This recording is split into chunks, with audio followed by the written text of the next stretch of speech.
Okay. I am delighted and happy to welcome one of our members, one of our comrades in the USA, Dr. Gevorg Nazaryan, who is a doctor who has a PhD in history, and he is a great patriot. Mr. Gevorg, how are you? Good morning. Good morning. Good morning, Bedros John. How are you? Glad to talk to you. Thank you. Yes. Thank you for this opportunity. I'm doing very good. Thank you. I want to thank you and all the brothers and sisters in the USA. In Armenia, we are living in an extreme awkward and tough times, in stressful times. But in these times, we need all the support that we can get. And Dr. Gevorg Nazaryan, I am very happy and delighted to see you recently. I'm sure that you have been active before that, but I have seen you on UNES European show. I want to greet her also. And I am happy that we have another brother, another ally in the USA. Dr. Gevorg, our government is doing things that I can say that it's very unprofessional. I can say that they are very incompetent and amateur. American politicians are not that naive. Maybe our prime minister thinks that the West is like the Armenian people naive, and he can do things through the populist ways that he does. Recently, he has declared something very strange, but nothing surprises us anymore. That he is freezing his ties with the CSTO, but he's not pulling out. How does the American political mind regard this kind of actions? Yeah, that's a very good question. Thank you, Bedros John. You're absolutely right. Our government is just unfortunately in the United States, the political tradition has been institutionalized for many years. So there's a very strong political tradition. There are many institutions, think tanks who prepare politicians. It's a long process. Unfortunately, in our country, I think one of the problems is we don't have that long history, that long political tradition of politicians, because it takes times, it takes decades, it takes even centuries for those traditions to develop. For us, always, most of the time, our political leaders were not politicians by profession. They were not professionals. For example, the prime minister today is just a journalist. He's not a politician by training, by profession. The people that are around him, the team that he put together, they're also not, they're not also professional politicians. And, unfortunately for us, sometimes we think of politicians as people, corrupt and things like that, but it's not necessarily the case for everyone. First of all, there are corrupt politicians, but there are also very upstanding politicians, good politicians who have that, discipline, who have that sort of, tradition. We need those kinds of people in Armenia, and you're pointing out that you're absolutely right. Unfortunately, in our case, that's a major problem because they oftentimes lack experience, they lack training, and those are important things to be a very good politician. Dr. Gevorg, our prime minister, when he came to power, just like many populist and popular statements that he made, he said that any Armenian worldwide who carries the Armenian blood is automatically an Armenian citizen. But this was only in words. In practice, today, how do you see the performance of the Armenian government to involve and include good politicians from the Armenian diaspora? Especially that I am very sorry to say this. Now, so many will be get mad of this word, but I have been shocked when I have seen that huge lack of political minds and political mentality in Armenia. I am Lebanese. Lebanese politicians are not also that professional, but if I compare the political mind in Lebanon and the way that the analysts and journalists and politicians behave and talk and approach matters, I am sorry to say that I have seen a very huge lack of political minds in Armenia. We need Armenians from abroad, especially that the Bolshevik regime, the Soviet Armenia, has ruined everything, including, of course, the political thinking of Armenia. How do you evaluate the performance of the Armenian government to involve people such as yourself and others in the diaspora? That's a great, again, another great question, Bedros Can. Remember in 2018 when Pashinyan came to power with his team, he said a new era is opening up. Armenians are going to, all over the world, they're going to come to Armenia. They even suggested, we have economists, top leading world economists such as Acemoglu, right? He said he's going to invite people like that to Armenia, and they're going to really have a very important input in making Armenia a powerful nation. Unfortunately, that did not happen, Bedros Can, because you're absolutely right. When most of our nation is physically outside of Armenia, the Armenian people, the majority are in diaspora.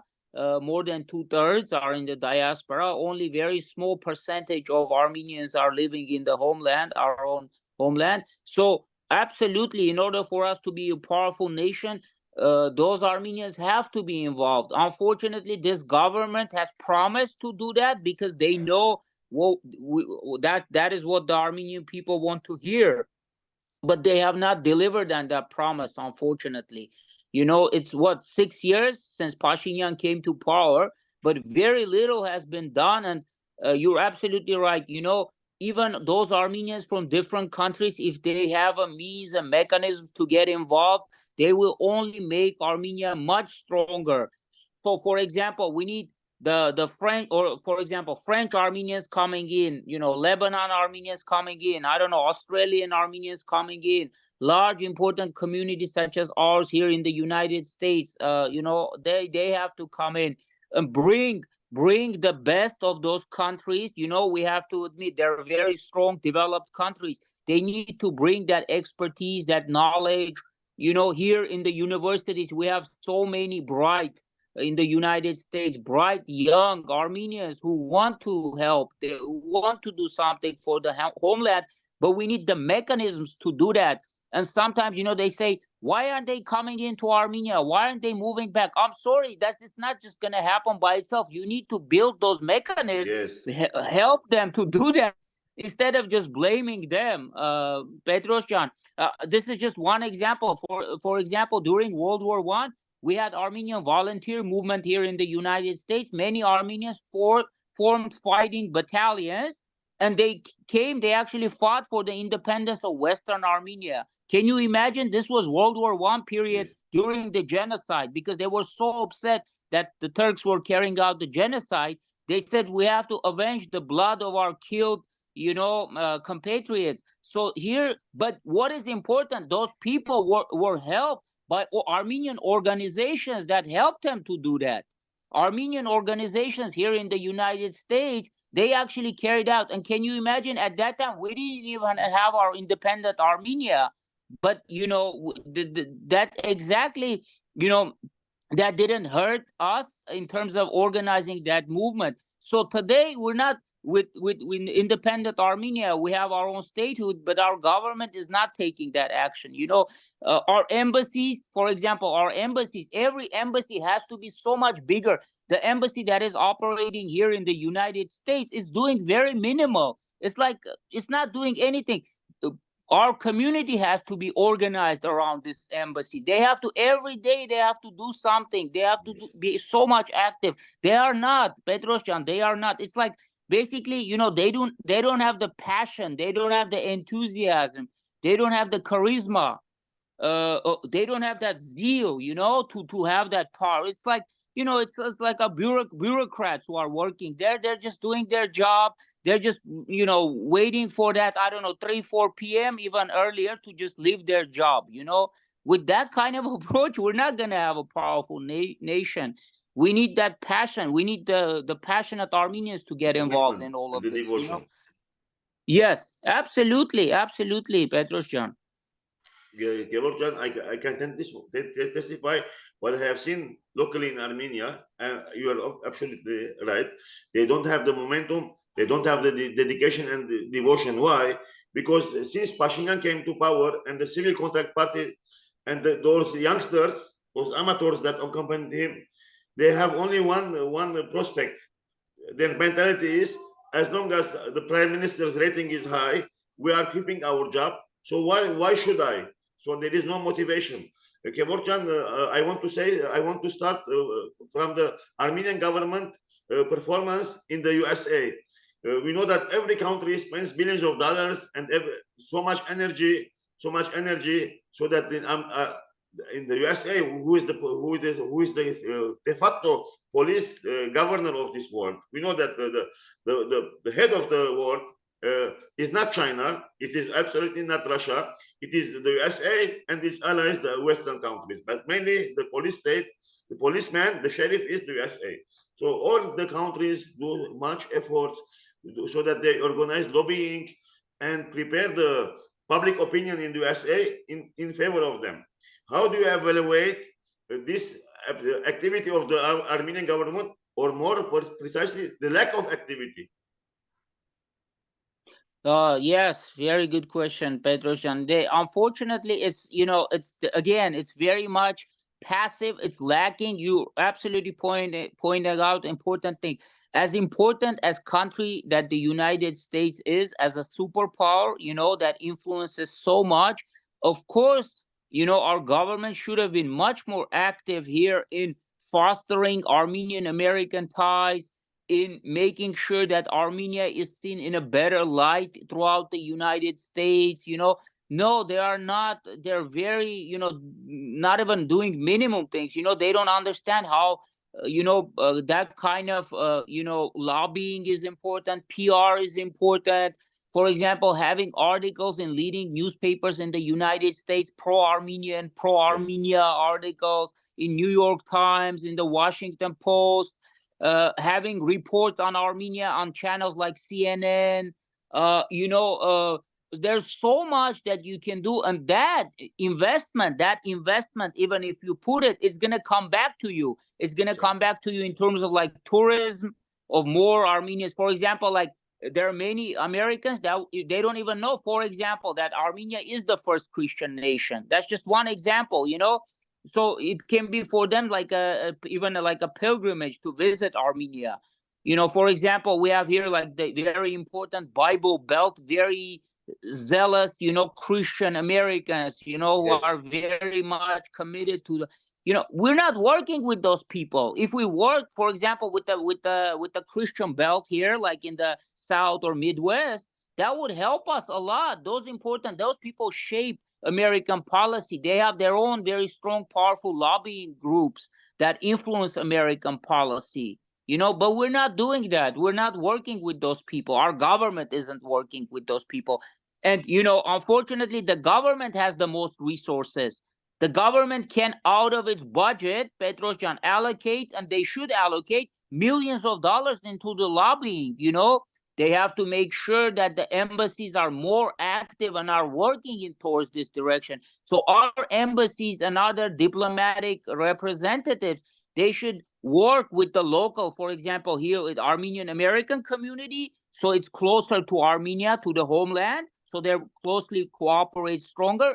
Number one. Number two, they should also work in general with American public, American government, non-Armenians, Yes, exactly. But their activities are very, very minimum. They don't understand how active, as important as country as United States is in shaping the future of the world. You have to be very much working very closely, doing so much, being proactive, taking action, taking those steps. No, it's not. Because again, Bedros, we don't have a kind of government that has that passion, that zeal, that understanding. They don't understand how committed they have to be. They don't understand how the other side, the enemy side, is actively working against us, on all fronts. So in order to counteract that, you need that American support. You need allies. For example, we often talk, Bedros, that there's this anti-Armenian alliance, Turkey, Azerbaijan, Russia. Okay, we cannot just by our nation, by itself, without allies, we cannot fight against this alliance. So we need friends, we need allies who will stand next to us and will give us those resources so we can survive, we can fight against this anti-Armenian alliance. This is what is important. So you're absolutely right. No, the government is greatly underperforming, this Pashinyan government, Bedros. Gevorg, my next question is two phases. First of all, Mr. Zalesinanian, he came from the USA to Armenia, and he was supposed to immune and strengthen the Armenian ties with the diaspora. But from my own opinion, and so many people, he is nothing just a provocation figure. He only made it worse. He even ruined it. And the second question is that the Armenian political parties in the USA, especially the ARF, who is the most influential, why aren't these two not doing what is necessary, and instead a newly emerged party who came from Armenia, first political party who came from Armenia and merged to the diaspora, the Armenian National Democratic Alliance, with its very limited resources, is doing all this lobbying.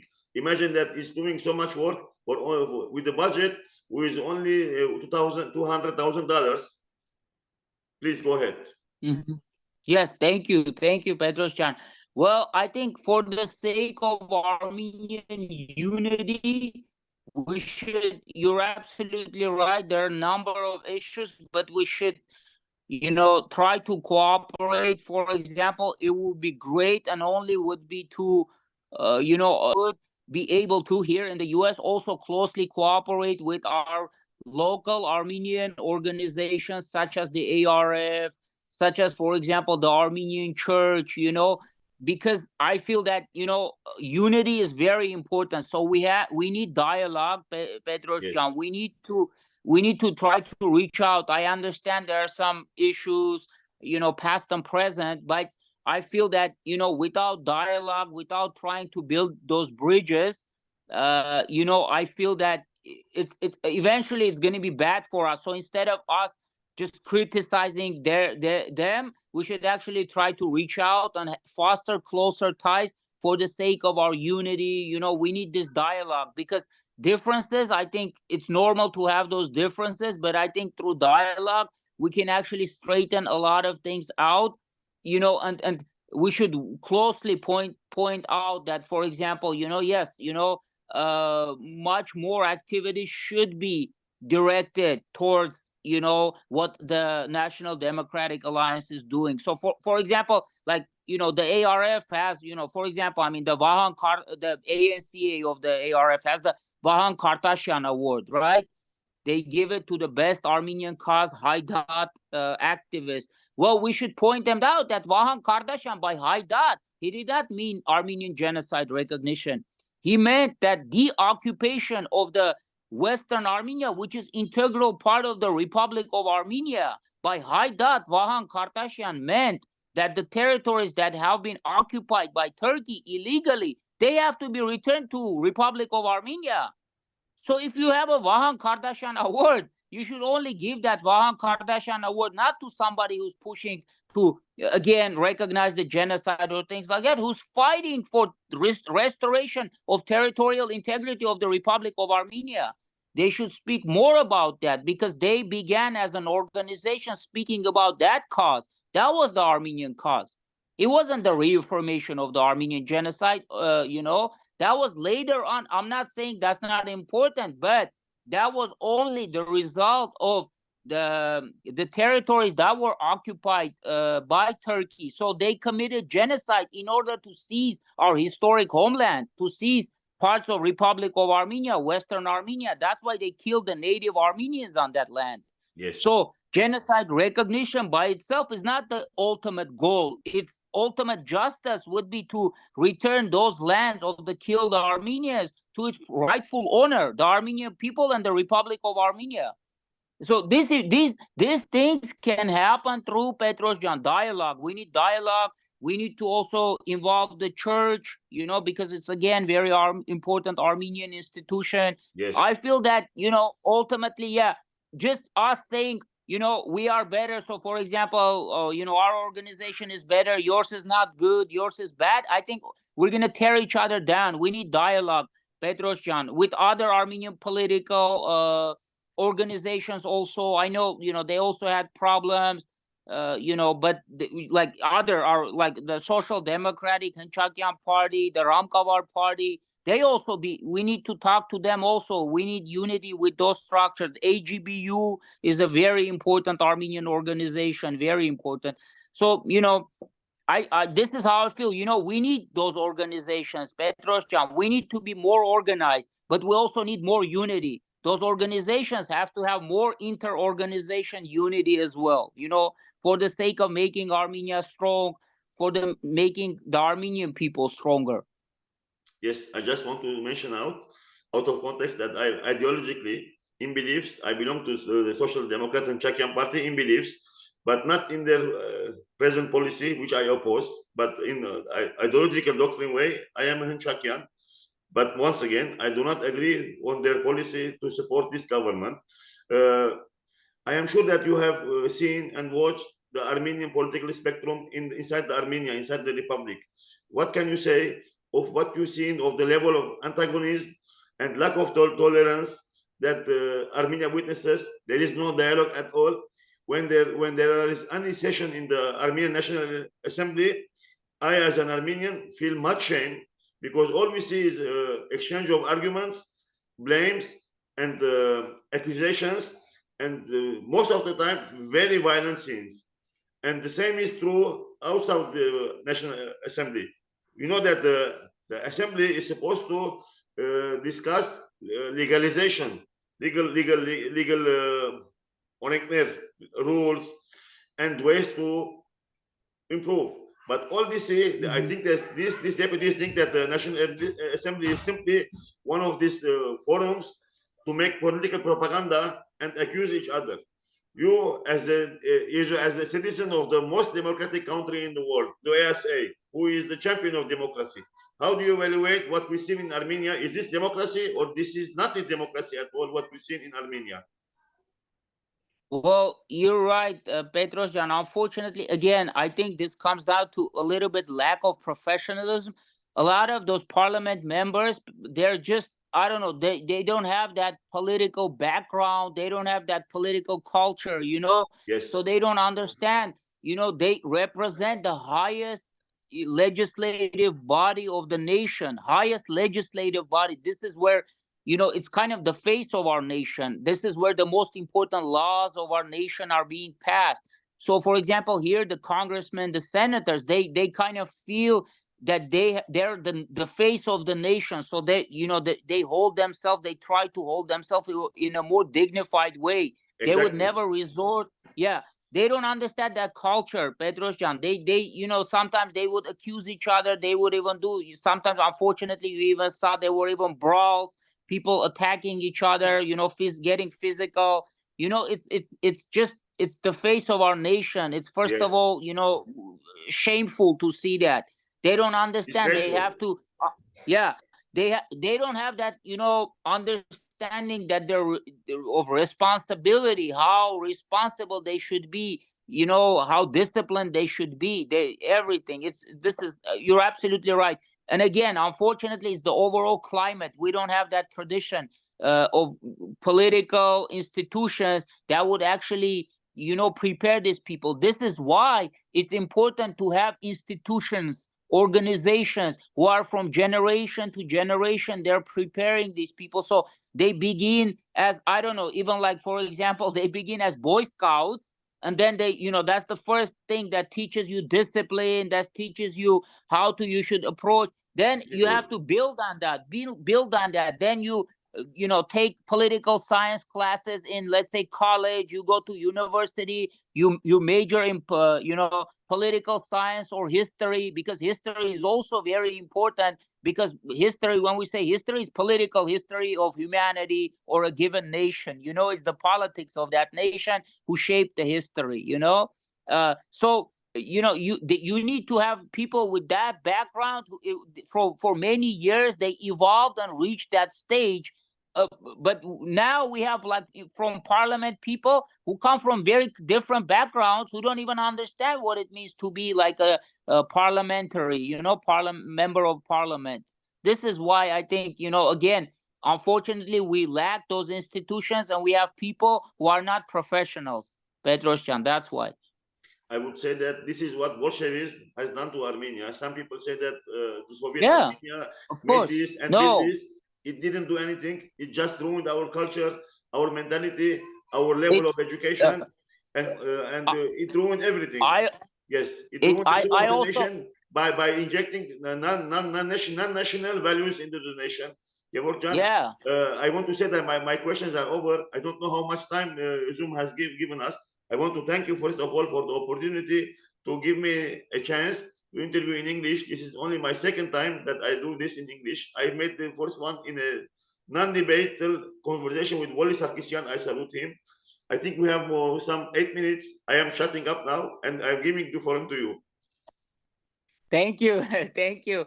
Yeah, thank you, Petrosyan. It was great. Yeah, you said let's do it in English. I think why it's important to also to do it in English. First of all, this way we can involve a more international audience. Number one, non-Armenians, like Americans, for example, who are our allies. And by the way, we have many pro-Armenian sympathetic Americans also who are non-Armenians. Of course, we have to reach out more to have more Americans like that. That's very important, and I hope at one point when we have a national government, Petrosyan, we will definitely work in that direction. In the meanwhile, I hope the National Democratic Alliance can also work more with the Armenian American community and get more Armenian Americans involved with the organization in trying to build that bridge. And at the same time, like already the NDA is doing by lobbying in Washington, D.C., I hope it can, really also impact in fostering closer Armenian American ties on a governmental level. But it's going to be a little bit harder before our own government on a government level also begins to adopt these policies, who are working closer in line with the United States. Because, of course, the NDA, myself personally, I'm a firm believer that, Armenia can have a great future if it's allied with United States, with other Western democracies, societies that are, very much, they have a very strong traditions. They have very good, strong economies. We need those investments. We need those ideas. We need that technology, Petrosyan, in Armenia. Exactly. Armenia will never be strong if it's like a semi-colony or colony of Russia. They will always keep us weak in this position. Okay. And after all they did to us, I am still surprised we are even continuing on official level. We're still involved with their organization.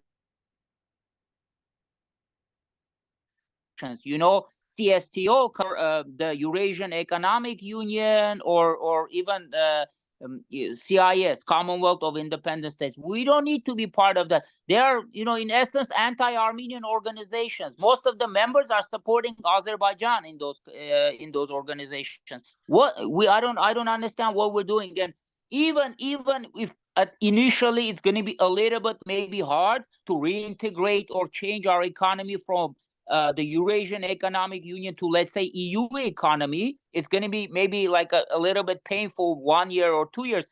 I rather we go through this process, but ultimately it's going to get very good for us once we're integrated with the European market. Instead of us saying, oh, for 1 year, 2 years, we're going to do bad if we leave the Eurasian Economic Union. No, we have to go through that. But the future is going to be great. With this, Petrosyan, we saw basically Putin sold out Armenia in a secret negotiations with our enemies, Erdogan and Aliyev, at our expense. That kind of a quote unquote ally, we don't need that kind of an ally. We don't need to be part of it. If he has a chance, he will sell all of Armenia to our enemy. Yes. We are in a, we come to this understanding. Whoever, after all this, after the loss of Artsakh, after they betrayed Artsakh, after they, in front of their eyes, we lost this, again, ancient Armenian land. I don't understand who can at this, at the end of the day, make kind of arguments in favor of Russia when they have done so many anti-Armenian things, Who knows? Maybe in the future, if it's once again democratic, once again it wants to be part of the civilized world, Okay, but not Putin's Russia or not this kind of Russia. We can never be allies because they are, they're feeling comfortable with these dictatorial, totalitarian leaders and regimes such as Erdogan and Aliyev. We don't have anything in common with these people. We cannot. So that's what I want to say, Bedros John. We can have a great future with this, democracies, and the NDA has to do much more Yes. to foster close. If now, let's say the NDA is not the government, at least like as a civil society on organization and people to people level, we can build a lot of bridges, and hopefully one day it will also be on a much stronger government level, this closer United States and Armenia alliance. We will get to that. And I'm very glad to see that France, out of its dedication and love, not necessarily to the Pashinyan regime, but it always has supported the Armenians, is doing so much for us. Since we reestablished independence in 1991, Bedros, France always throughout all these governments has been standing by the Armenian people, because again, it's also to the credit of the French Armenian community who has done a lot in building those bridges. So the Armenian Americans have to learn from the French Armenians. We need to do more. We need to build those bridges so United States is much closer to Armenia than it is, Yes. Absolutely. Thank you. I just want to add one thing, if you allow, because my guests are the masters. The host is not the master in my show. I just want to say that you're absolutely right. Armenia should regain its sovereignty, because in this current situation, it is only becoming a part of a bargain, Russia is offering Armenia as a sacrifice on the altar of Russian-Turkish relationships. And I want to say that you're absolutely right. France is one of those nations. I am not saying that France and the USA are the angels and the other nations are the devil or the Satan, because in politics there is no such concept of bad and good, evil and good. But Western democracies like France and USA are those states that respect their commitments and their actions. Whereas Russia, it is not me who says, the greatest diplomatic champion in history, Bismarck of Germany, said that Russia's signature worth nothing. We cannot risk our fate and our destiny by becoming a part of Russia's bargain. Mr. Dr. Gevorg Nazaryan, thank you for a very passionate, for a very resourceful interview. I want to thank you once again, and I want to salute all the brothers and sisters and comrades of the national movement in the USA, the NDA. Thank you, Dr. Gevorg Nazaryan. If you have anything to say to us, please go ahead. No, I just want to thank you also, Bedros John, for doing this great work. Thank you for being a great supporter also. We salute you as well, and thank you so much. Continue with this great work that you're doing, and of course, wishing success and wishing to see that finally, we will have a government that is, national democratic government as represented by the ideology of the NDA. So thank you so much for also being part of this great movement, Bedros John. Thank you. Thank you. I just want you to promise me that you will give me another interviews at least every 3 months, at least. Will you promise? Absolutely. My pleasure and honor, Bedros John. Absolutely. Next one, we will do it in Armenian. We will exchange. Yes. Yes. Okay. Yes. Thank you. Thumbs up. Thank you. In the American style. Have a nice day. Thank you. Thank you. You too. Thank you.